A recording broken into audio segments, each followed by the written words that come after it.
കുറെ നാളായി ഞാൻ വിചാരിക്കുന്നു ഇങ്ങോട്ടൊക്കെ ഒന്ന് ഇറങ്ങണം എന്ന്. സത്യം പറഞ്ഞ സമയം കിട്ടാറില്ല.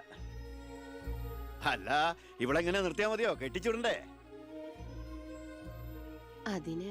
കല്യാണ ചെലവൊക്കെ ഞാൻ ഏറ്റവും പറ്റിയ പയ്യനെയും കണ്ടെത്താം. നമുക്കിത് ഗംഭീരമാക്കണം, ഒരു ഉത്സവം പോലെ. ഗോപാലപിള്ള സാറിനെ എനിക്ക് മറക്കാൻ പറ്റുമോ? എന്നെ രാഷ്ട്രീയത്തിലേക്ക് കൈപിടിച്ച് കയറ്റിയ രാഷ്ട്രീയ ഗുരുവാണ് നിന്റെ മുത്തച്ഛൻ. മരിക്കാൻ കിടക്കുമ്പോ ഞാൻ അദ്ദേഹത്തിന് കൊടുത്ത വാക്കാ, ഈ കുടുംബം അനാഥാകില്ലെന്ന്. എന്നാ ഞാൻ ഇറങ്ങട്ടെ. ഞാനെന്തോ മറന്നല്ലോ. മോളെ, പിന്നെ മോൾക്കറിയാമല്ലോ, നിരപരാധിയായ എന്നെ ഒരു കേസിൽപ്പെടുത്തിയ വിവരം. ആ പ്രതിക്കെതിരെയുള്ള മോളുടെ മൊഴി അതൊന്നും മാറ്റി പറയണം. ഞാൻ സത്യം പറയൂ. എന്റെ മുന്നിൽ വെച്ച് നടന്ന കൊലപാതകത്തിന് കൂട്ടു നിൽക്കാൻ എന്നെ കിട്ടില്ല. തെറ്റ് ചെയ്തവരാരായാലും അവർ ശിക്ഷിക്കപ്പെടണം. കുറെ കാലം എന്റെ വീട്ടിൽ നിന്നല്ലേ തള്ളയും മോളും. ഉണ്ട ചോറിന് നന്ദി കാണിക്കാൻ പറ ദേവകിയമ്മ അമ്മളോട്. അമ്മ പറയില്ല. സാറ് പണ്ട് നന്ദി സൂചകമായി എന്റെ മുത്തശ്ശന് കൊടുത്ത വാക്ക് വിധവയായ എന്റെ അമ്മയെ അടിച്ചു തളിക്കാരിയാക്കാമെന്നല്ല, നല്ലൊരു ജോലി വാങ്ങിക്കൊടുത്ത് സ്വന്തം പെങ്ങളെ പോലെ സംരക്ഷിക്കാമെന്നായിരുന്നു. സാറിന്റെ വീട്ടിലെ കരിയും പുകയും കൊണ്ട് എല്ലാം മുറിയെ പണിയെടുത്തിട്ട് തന്നെയാ എന്റെ അമ്മ എന്നെ വളർത്തിയത്. ഒരു വലിയ കരിയുടെ കൂലിക്കണക്ക് പറഞ്ഞാ കുറെ കാശ് ഇങ്ങോട്ട് തരാനുണ്ടാവും. ഞാഞ്ഞൂളിനും പത്തി കൊള്ളാം.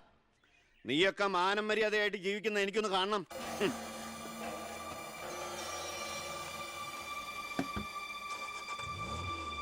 എടാ ഞാനാ. എന്താ നടക്കില്ലടാ. ഇന്ന് അച്ഛൻ അവളുടെ അടുത്ത് പോയി, നാളെ അവൾ അച്ഛൻ്റെ അടുത്ത് വരണം.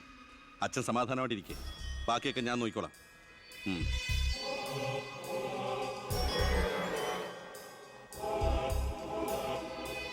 ഞാനാ.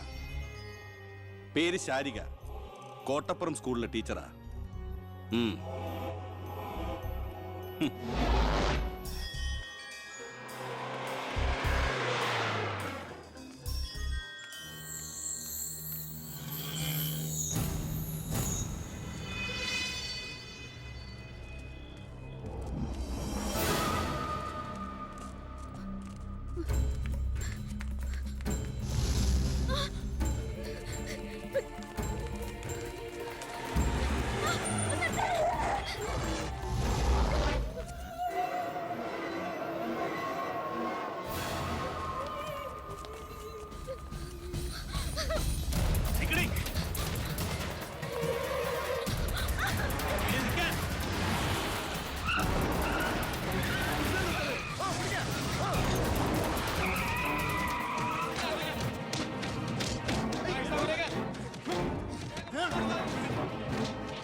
മാഡത്തിനടുത്ത് എപ്പോഴും ശ്രദ്ധ വേണമെന്ന് ഹോം മിനിസ്റ്ററുടെ ഓർഡർ ഉണ്ടായിരുന്നു.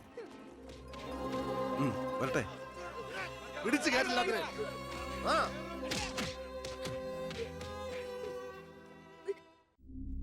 ആ ഗുണ്ടകളെല്ലാം മണിക്കൂറുകൾക്കുള്ളിൽ ജാമ്യത്തിറങ്ങിപ്പോയി സർ. അവർക്ക് വേണ്ടി ക്യൂ നിൽക്കുകയാണ് ആവശ്യക്കാർ. ഈ നാട്ടിലെ ഇടത്തരക്കാരും പാവങ്ങളും ഒക്കെ ഗുണ്ടകളെ കൊണ്ട് പൊറുതിമുട്ടിയിരിക്കുകയാണ് സാർ. കഴിഞ്ഞ കുറേ വർഷങ്ങളായി ഇവിടെ നടന്ന 90% കൊലപാതകങ്ങൾക്കും ആത്മഹത്യകൾക്കും പിന്നിൽ ഗുണ്ടകളും അവർക്ക് പുറകിലുള്ള തൽപര കക്ഷികളുമാണെന്ന് നിസ്സംശയം പറയാം സർ. കഴിഞ്ഞ 5 വർഷത്തിനുള്ളിൽ ഇവിടെ ഉണ്ടായിട്ടുള്ള സർവ്വ ഗുണ്ടാ വിളയാട്ടങ്ങളുടെയും അക്രമങ്ങളുടെയും സത്യസന്ധമായ കേസ് ഹിസ്റ്ററി എനിക്കുടനെ വേണം, വിത്ത് ഇമ്മീഡിയറ്റ് എഫക്ട്. സാർ, ഈ ഫയലുകളൊക്കെ ഒന്ന് പഠിക്കണം. കഴിഞ്ഞ 5 വർഷത്തിനിടയ്ക്ക് കേരളത്തിലുണ്ടായിട്ടുള്ള ഞെട്ടിക്കുന്ന അക്രമങ്ങളുടെ സത്യസന്ധമായ ഡീറ്റെയിൽസ് ആണിത്. 300-ലേറെ കൊലപാതകങ്ങൾ, 2000-ലേറെ ആത്മഹത്യകൾ, 3000-ലേറെ ആത്മഹത്യാ ശ്രമങ്ങൾ, അക്രമങ്ങളിൽ അംഗമംഗം വന്നവർ 6000-ലേറെ. എന്നിട്ടോ ബന്ധപ്പെട്ട കേസുകളിൽ ശിക്ഷിക്കപ്പെട്ടത് വെറും 12 പേർ. വ്യക്തമായ തെളിവുകളോ സാക്ഷിമൊഴികളോ ഇല്ലാതെ രക്ഷപ്പെട്ടവർ 650-ലേറെ. ഇനിയും പോലീസിന് കണ്ടുപിടിക്കാൻ പറ്റാത്ത കേസുകൾ 100-ലേറെ. ഇതൊക്കെ ആ അവറാച്ചനും അതിനു മുമ്പ് പ്രതിപക്ഷവും ഭരിച്ചിരുന്നപ്പോഴാ. സാർ, മറ്റുള്ളവരുടെ മേൽ പഴിചാരി രക്ഷപ്പെടാനുള്ള തന്ത്രമല്ല ഇപ്പോൾ ആവശ്യം. ഞാനിപ്പോ എന്താ ചെയ്യണ്ടേ? ഇതൊക്കെ അന്വേഷിക്കേണ്ട ചുമതല പോലീസിനല്ലേ? സമയമുണ്ടെങ്കിൽ താൻ തന്നെ പോലീസിനെ കൊണ്ട് അന്വേഷിപ്പിക്കടോ. താങ്ക് യു സാർ, ഈ പെർമിഷൻ മാത്രം മതി. നിക്ക്, ഞാനൊരു ആവേശത്തിന് പറഞ്ഞു വെച്ച് എന്താ തന്റെ ഉദ്ദേശം? സാർ, ഞാൻ പറഞ്ഞില്ലേ ഈ അക്രമങ്ങളുടെ എല്ലാം പിന്നിൽ ഗുണ്ടകളാണെന്ന്. അതൊക്കെ ആർക്കറിയാൻ പാടില്ലാത്തത്? എങ്കിൽ പിന്നെ ഈ ഗുണ്ടാവിളാട്ടം നമുക്ക് അങ്ങ് അവസാനിപ്പിച്ചൂടെ സാർ? ഈ നാട് നന്നാവണമെങ്കിൽ, ജനങ്ങൾക്ക് പേടി കൂടാതെ ജീവിക്കണമെങ്കിൽ കേരളത്തിൽ അടിയന്തരമായി ഗുണ്ട ആക്ട് നടപ്പാക്കിയേ പറ്റൂ. അതെ സാർ, നമ്മുടെ അയൽ സംസ്ഥാനത്തെ മുഖ്യമന്ത്രി ആക്ട് നടപ്പാക്കിയില്ലേ? എടോ, അവരൊരു സ്ത്രീയാ, അവർക്ക് എന്തു ആകാം. അവരെ തൊട്ടാൽ പീഡനം, സ്ത്രീ പീഡനം. എന്നെ തട്ടിയാ എന്റെ കുടുംബത്തിന് പോയി. സാർ, സാറിന് ഒരു പോറൽ പോലും സംഭവിക്കില്ല. ഇതിപ്പോ പോറലല്ലോ, ഓട്ടയല്ലേ വീഴാൻ പോണത്. ഓട്ട ഈ വെടിയുണ്ടിയും കത്തിയൊക്കെ കയറുമ്പോണ്ടാവണ ഓട്ട. സാർ, ഞാൻ പറയുന്ന താൻ എന്ത് പറഞ്ഞാലും ഞാൻ സമ്മതിക്കില്ല. ഇതൊക്കെ തനിക്ക് മുൻപരിചയം ഇല്ലാത്തോണ്ട് തോന്നുന്നു മണ്ടത്തര. എങ്കിൽ പിന്നെ സാർ ഒരു കാര്യം ചെയ്യും, മുൻപരിച്ചുള്ള ആരെങ്കിലും വെച്ച സാർ അങ്ങോട്ട് ഭരിച്ചോ. ഞാൻ രാജിവെക്കാൻ പോവാ. ആ. രാജ്യ നീ എനിക്ക് ഹാർട്ട് അറ്റാക്ക് ഉണ്ടാക്കുന്ന വർത്താനം പറയരുത്. നീ രാജിവെച്ച് പോയാ എന്റെ മന്ത്രിസഭ മൂക്കൂത്തി വീഴില്ലേ? എങ്കിൽ എന്റെ വഴിക്ക് വരേണ്ടി വരും. നീ പറയണേല് കാര്യമുണ്ടെന്ന് എനിക്കറിയാം, പക്ഷെ നിനക്കൊരു കാര്യം അറിയില്ല. ഇവിടുത്തെ എല്ലാ രാഷ്ട്രീയ പാർട്ടികളുടെയും നിത്യോപയോഗ സാധനങ്ങളിൽ ഒന്നാണ് ഈ ഗുണ്ടകൾ. അതുകൊണ്ട് ഭരണകക്ഷിയും പ്രതിപക്ഷവും ഇതിന് സമ്മതിക്കില്ല. ഈ ബില്ല് നിയമസഭയിൽ പാസ്സാവൂല. അറിയാം സാർ. ആദ്യം നമുക്ക് മന്ത്രിസഭ കൂടി തീരുമാനിക്കാം. ഗവർണറെ കൊണ്ട് സ്പെഷ്യൽ ഓർഡിനൻസ് പുറപ്പെടുവിച്ച് ഈ ഗുണ്ട ആക്ട് നടപ്പിലാക്കാം. എന്നിട്ട് 6 മാസത്തിനുള്ളിൽ നമുക്ക് നിയമസഭയിൽ പാസ്സാക്കിയെടുത്താൽ മതി. ആ 6 മാസം മതി എനിക്ക് കേരളത്തിലെ സർവ്വ ഗുണ്ടായുസം തുടച്ചു നീക്കാൻ. അല്ല, ഈ Thank you, sir. ഗുണ്ടകളെ എനിക്ക് വേണം.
ഇതാ ചാവി.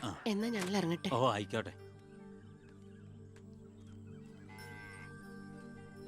ഈ നാട്ടിലേക്ക് വരുമ്പോ മനസ്സ് നിറയെ സന്തോഷായിരുന്നു. ഇപ്പൊ ഇവിടുന്ന് പോകുമ്പോ എന്റെ നെഞ്ചു നീറ. എന്റെ മോൾക്ക് വന്ന മഹാഭാഗ്യം ഞാനായിട്ട് തട്ടിത്തെറിപ്പിച്ചല്ലോ എന്നോർക്കുമ്പോ ഇന്നിപ്പോ മഹാറാണിയെ പോലെ കഴിയേണ്ട നീ 100 വട്ടം ശപിച്ചിട്ടുണ്ടാവില്ലേ ഈ അമ്മേ? ഇല്ല അമ്മേ, അർഹിക്കാത്തത് ആഗ്രഹിക്കരുതെന്ന് കുഞ്ഞുനാളോട്ട് എന്റെ അമ്മയല്ലേ എന്നെ പഠിപ്പിച്ചത്. അമ്മ കേറ്.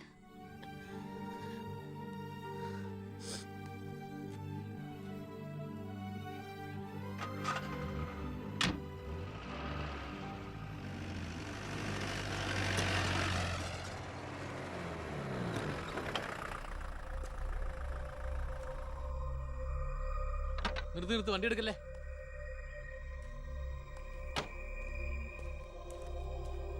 എന്താ പെട്ടെന്ന് ഇങ്ങനെ ഒരു തീരുമാനം? സ്കൂളിൽ ടെമ്പററി പോസ്റ്റ് ആയിരുന്നല്ലോ, അത് കഴിഞ്ഞു.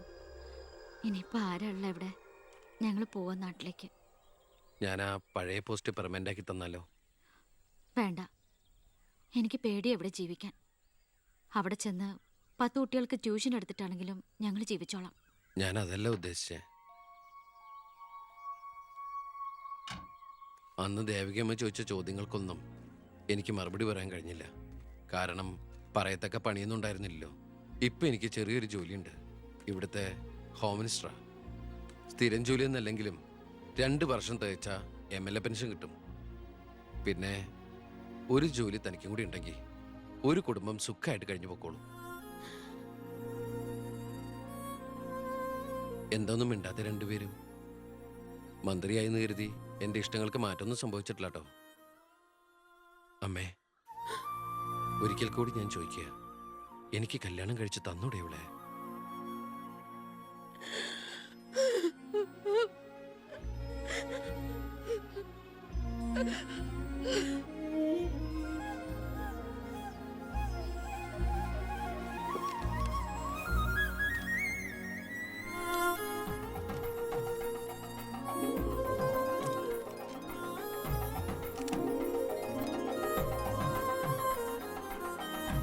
ആരാ സാക്ഷികൾ? ഒരു സാക്ഷിയുണ്ടേ, ഒന്ന് മറക്കേ സാറേ. ജോസഫ് വർക്കി, കുണ്ടാലി തെക്കേതിൽ, ചിറ്റാരിക്കര. ഈ ധന്യ മുഹൂർത്തത്തിന് സാക്ഷിയാകാൻ ഒരവസരം എനിക്ക് തരണം. ദാ ഇവിടെ. അങ്ങോട്ട് മാറി നിൽക്കണോ? മാറിയിക്കാൻ പറഞ്ഞപ്പോ ഓക്കെ. തട്ടിപ്പും വെട്ടിപ്പും ഒക്കെ നിർത്തി ഇനിയുള്ള കാലം ഒരു നല്ല മനുഷ്യനായിട്ട് ജീവിക്കണമെന്നാണ് എൻ്റെ ആഗ്രഹം. നല്ലതാ. മന്ത്രിയോടൊപ്പം നടന്നില്ലെങ്കിൽ വീട്ടിലും നാട്ടിലും ഒരു പട്ടിയുടെ വില പോലും എനിക്ക് കിട്ടില്ല. എന്നെ കൈവെടിയരുത്. ഞാനൊന്ന് ആലോചിക്കട്ടെ. എന്താ ഈ പത്രക്കാരും പോലീസുകാരും കാണിക്കുന്നത്? മന്ത്രി വൈഫ് ഒന്ന് പുറത്തേക്ക് ഇറങ്ങിക്കോട്ടെ. ഇന്നത്തെ കൊരകന്റെ പൂമാല കിട്ടിയ പോലെ തിരക്ക് ഉണ്ടാക്കണ എന്താന്നാ ഞാൻ ഉദ്ദേശിച്ചേ.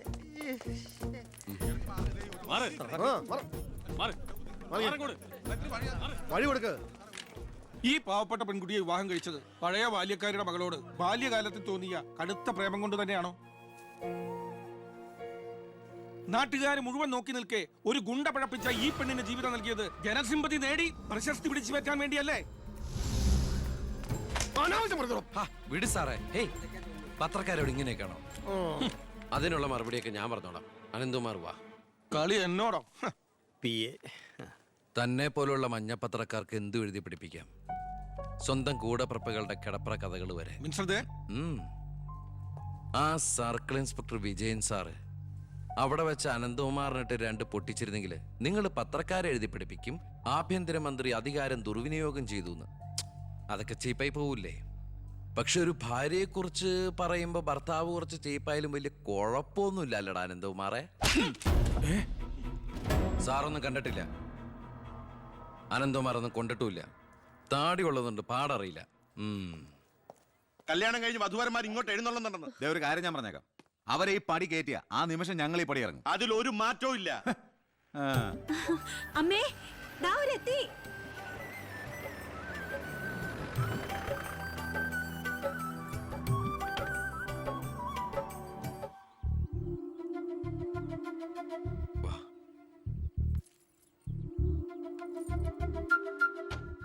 IAS IPS കയറി വന്ന ഈ വീട്ടിലേക്ക് ഇവിടുത്തെ വാലിക്കാരിയുടെ മോളെ കെട്ടിക്കൊണ്ട് കയറി വരാൻ നാണമില്ലടാ നിനക്ക്? ഈ കെട്ടിലമ്മേ മന്ത്രിമന്ദിരത്തിലേക്ക് കെട്ടി എഴുന്നള്ളിക്കാൻ വരുന്നില്ലേ? അതെ, അത് തന്നെയാണ് ഉദ്ദേശം. ആഭ്യന്തരമന്ത്രിയുടെ ഭാര്യ മന്ത്രിമന്ദിരത്തിൽ തന്നെയാ താമസിക്കേണ്ടത്. അല്ലാതെ അച്ചുവീട്ടിൽ അട്ടിപ്പേറ് കിടക്കുന്ന ഭർത്താക്കന്മാരുള്ള സ്ഥലത്ത് ഞങ്ങൾ താമസിക്കുമെന്ന് കരുതിയോ? ഇപ്പൊ ഞങ്ങളിവിടെ വന്നത് എന്നെ സ്നേഹിക്കുന്ന എന്റെ അമ്മയുടെ അനുഗ്രഹം വാങ്ങിക്കാനാ. വാ മോളെ, വലതുകാല് വെച്ച് ഐശ്വര്യമായിട്ട് കയറി വാ. ആ പടി ഔട്ടി പോരുത്.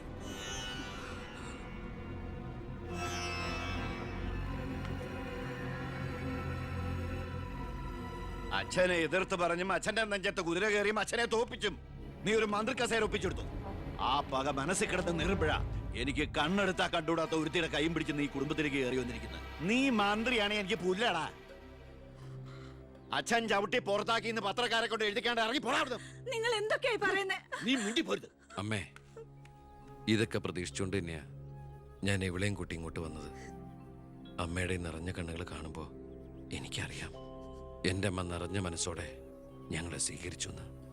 അനുഗ്രഹം ഉണ്ടാവണം, അത് മാത്രം മതി.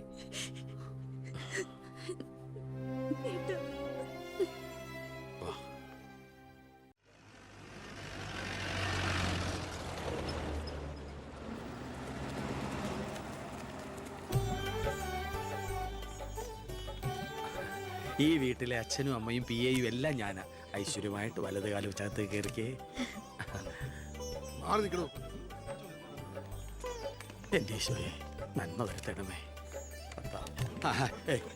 ഇനിയെങ്കിലും അവരെ അവരുടെ മാത്രം ലോകത്തിലേക്ക് വിട്ടുകൂടെ? മന്ത്രിക്കുമില്ലേ ഫസ്റ്റ് നൈറ്റ് റൊമാൻസും ഒക്കെ? പ്ലീസ് എല്ലാവരും ഒന്ന് പുറത്തേക്ക് ഇറങ്ങും. പ്ലീസ് പ്ലീസ്, പറയുന്ന കേൾക്കൂ പ്ലീസ്.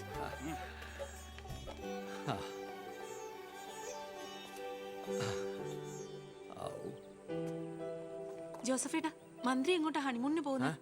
ഹണിമൂൺ?